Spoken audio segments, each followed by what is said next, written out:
فبما نقضهم میثاقهم، تو ان کے اس عہد کو توڑنے کی وجہ سے. کون سے عہد کو؟ یہ جو ان کے اوپر کوہ طور کو اٹھا کر لیا گیا تھا.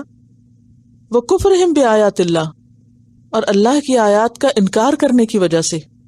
کون سی آیات؟ آیات سے کیا مراد ہے؟ نشانیاں بھی اور احکامات بھی، یعنی جو بھی اللہ تعالیٰ کے احکامات تھے جو سبت کے بارے میں تھے، یا کتاب کو مضبوط پکڑنے کے بارے میں تھے، یا کتاب کی پیروی کرنے کے بارے میں تھے، ان سب آیات کے انکار کی وجہ سے، اور خصوصاً ان آیات کا انکار جس میں نبی صلی اللہ علیہ وسلم کی آمد کی پیشن گوئیاں تھیں.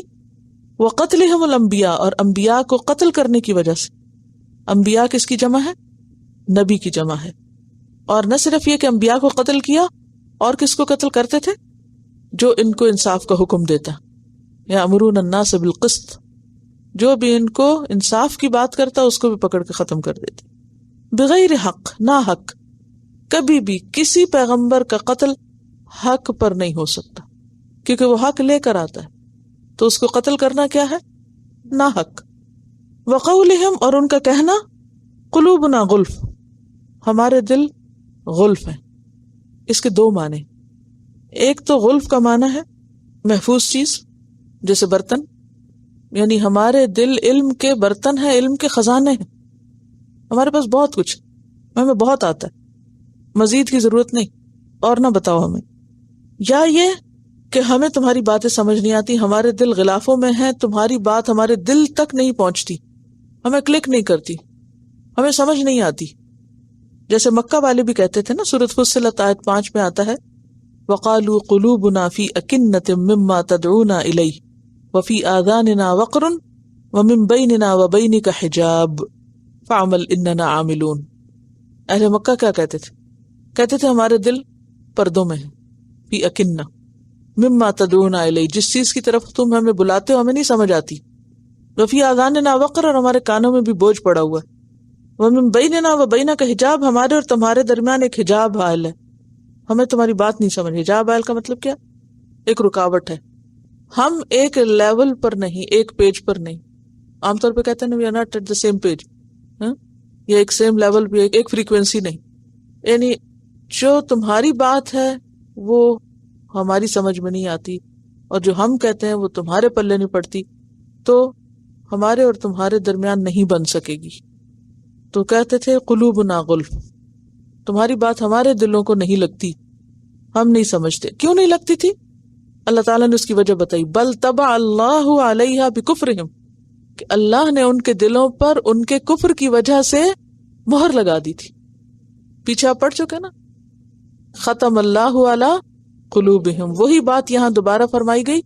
طبع اللہ علیہا، وہاں بھی وجہ کیا تھی ختم کی؟ کفر. اور یہاں بھی وجہ کیا ہے طبع کی؟ بکفرہم، ان کے کفر کے سبب. تو اس سے کیا پتہ چلتا ہے کہ انسان کو اللہ کی بات کب سمجھ میں نہیں آتی؟ جب انسان کے اندر اقرار کی بجائے انکار کا رجحان غالب ہوتا ہے. میں نے نہیں ماننا، مجھ سے نہیں ہوگا، میں نہیں کر سکتا. نہیں، نو. جب اندر سے نو ہوتی ہے نا، تو انسان نہ سنتا ہے، پھر نہ سمجھتا ہے، نہ قبول کرتا ہے. فلا یؤمنون الا قلیلا، تو نہیں وہ ایمان لائیں گے مگر بہت کم. اس کے دو معنی. پہلے پارے میں بھی یہ بات ہوئی تھی، وہاں شاید اشکال رہ گیا، اس لیے اب اس کی وضاحت جان لیجئے تاکہ دوبارہ ترجمہ درست ہو. ایک معنی اس کا کیا ہے کہ ان کا ایمان ہی بہت تھوڑا ہے، اور دوسرا معنی کیا ہے؟ ان میں ایمان والے تھوڑے، یعنی کم لوگ ایمان لائے ہیں. اور دوسرا معنی کیا ہے کہ جتنا مانتے ہیں وہ ماننا بہت تھوڑے درجے کا، یعنی ایمانا قلیلا، یا پھر ایمان لانے والے مؤمنین قلیلون. تو بات یہ ہے کہ ان کے اوپر جو پہاڑ اٹھا کے ان سے وعدہ لیا گیا تھا، وہ ایک طرح سے ان کو ڈرا کے یا ایک طرح سے ان کو دباؤ میں لا کے ان سے منوایا گیا تھا. یعنی وہ ایمان ان کا کوئی شرح صدر کے ساتھ نہیں تھا، بلکہ کیا تھا؟ ایک دباؤ کے ساتھ، مجبوری کے ساتھ. اور جو ہی وہ مجبوری ہٹی، جو پھر اپنی اصل پہ آ گئے. تو اس سے کیا پتہ چلتا ہے کہ اصل ایمان کون سا ہوتا ہے؟ جو شعور کے ساتھ اپنے دل کی خوشی سے انسان شرح صدر کے ساتھ قبول کرتا ہے. اب آپ دیکھیے کہ آج مسلمانوں میں سے بھی بہت سے لوگ ایسے ہیں کہ جو مجبوراً مسلمان ہیں، کہ وہ مسلمان گھرانوں میں پیدا ہو گئے، ورنہ ان کی اپنی ایمان سے، دین سے کوئی دلچسپی نہیں ہے. اسی وجہ سے جب ان کو اللہ رسول کی کوئی بات بتائی جاتی ہے تو وہ کیا کرتے ہیں؟ لیتے ہیں اس کو. وہ پہلے کہتے نہیں ہماری سمجھ میں نہیں آتی یہ بات ہے، ٹو مچ ہے ہمارے لیے، اس سے زیادہ ہمیں نہیں دو، کیونکہ اندر ایکسیپٹنس نہیں ہے نا، غلف ہے. وہ کہتے پہلے ہی بھرے ہوئے بہت آتا ہے، بہت پتہ ہے، یا یہ کہ یہ چیزیں ہمارے لیے نہیں، یہ ہو نہیں سکتی ہم سے. تو اصل ایمان وہ ہے جو شعوری طور پر اپنے دل کی خوشی رضامندی سے قبول کیا جائے. اسی لیے ایمان میں پہلی شرط کیا ہوتی ہے؟ اقرار بالقلب، کہ دل کو قرار آ جائے، دل مان جائے. ایمان کا پہلی سٹیج کیا ہوتی ہے؟ پہلا درجہ کیا ہوتا ہے؟ اقرار بالقلب، دل راضی. تو جس چیز پہ انسان کا دل نہ راضی ہو اور کوئی زبردستی پکڑ کے کھینچ کے اس طرف کر دے تو وہ زیادہ دن وہ چیز ٹھہر نہیں سکتی. جب اقرار نہ ہو تو استقرار نہیں ہوتا. استقرار کیا ہوتا ہے؟ استقامت. پھر بندہ ٹھہرتا نہیں اس چیز پر. تو کسی بھی کام کے کرنے کے لیے دل کا راضی ہونا بے حد ضروری ہے، جبر نہیں ہونا چاہیے. تو یہاں پر ایمان کی کمی یا کمزوری کی وجہ کیا تھی؟ اقرار نہیں تھا، قبولیت نہیں تھی، ایکسپٹنس نہیں تھی. اور پھر اس کے بعد اگلے درجے پر عمل بھی نہیں تھا.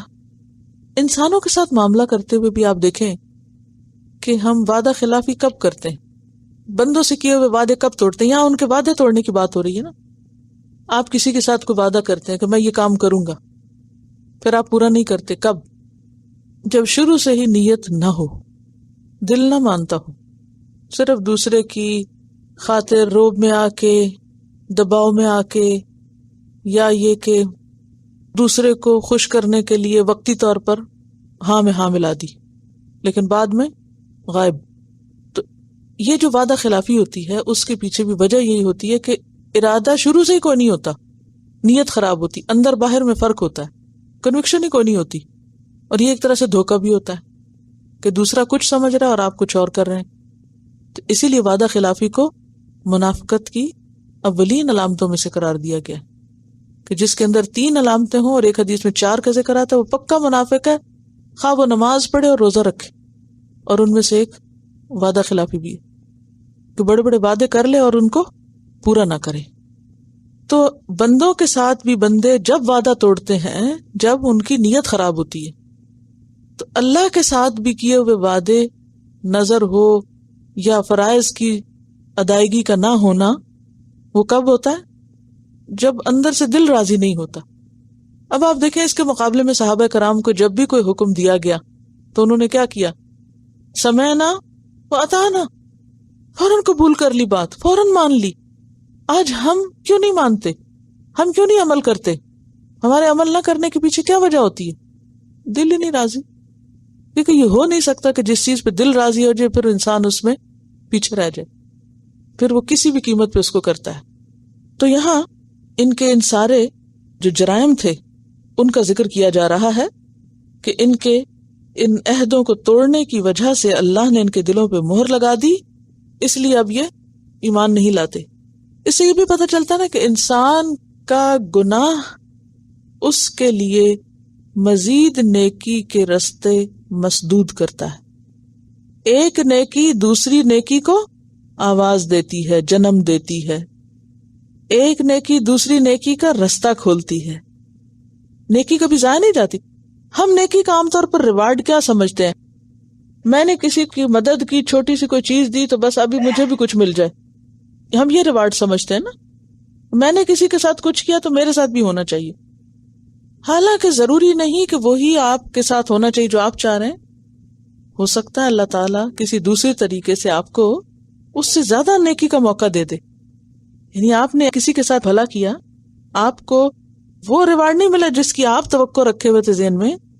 اللہ نے آپ کو ایک اور رستے سے ایک اور بھلے کام کی ایسی توفیق دی جس کا آپ نے کبھی سوچا بھی نہیں تھا. یہ کیا ہے؟ یہ بھی تو ریوارڈ ہے نا. کیا نیکی کی توفیق ریوارڈ نہیں ہے؟ یہ بھی ایک بہت بڑا ریوارڈ ہے. ورنہ ہمارے اندر کیا کمال کہ ہم کچھ بھی کرنے کے قابل ہوں. یہ اللہ کی توفیق سے بندہ کرتا ہے. اور توفیق کس کو ملتی ہے؟ جو سچا ہوتا ہے، جس کے اپنے اندر طلب ہوتی. پھر اللہ مور نہیں لگاتا، پھر رستے بند نہیں کرتا، پھر اللہ رستے کھولتا ہے.